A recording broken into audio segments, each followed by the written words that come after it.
The government says inflation is down. The news anchors celebrate the cooling economy, but then you go to the grocery store.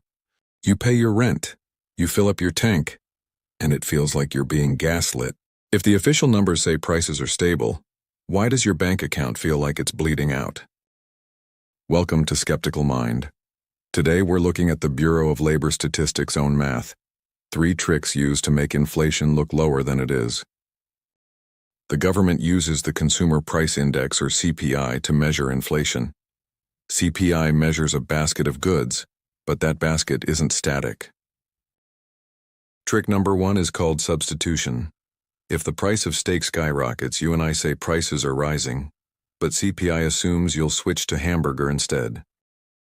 Because you chose the cheaper meat, the model says your cost of living didn't rise much. But your standard of living went down. You're eating worse food, yet the data says no inflation here. Trick number 2, Hedonics. This is when prices are adjusted based on quality improvements. Last year's car was $30,000. This year it's $35,000. You're paying $5,000 more, that's a fact. But statisticians say, the new model has better features, so they adjust the price down. According to the math, the price stayed flat. According to your wallet, you're out $5,000. You can't pay your bills with better pixels. Finally, housing.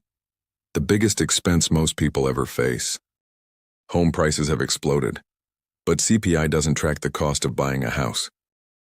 Instead, they use owner's equivalent rent. They literally call homeowners and ask, if you rented your house today, what would it go for? It's a survey, a guess. It moves slowly and lags reality by a year or more. While home prices doubled, CPI barely moved. The official inflation number isn't built to measure your struggle. It's built to measure the economy on paper.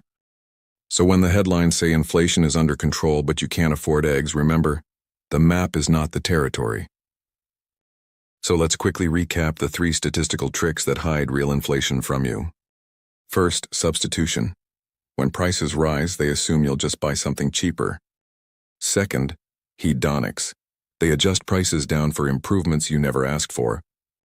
Third, housing surveys that lag reality by over a year while your rent skyrockets. The next time you see headlines celebrating cooling inflation, remember these tricks.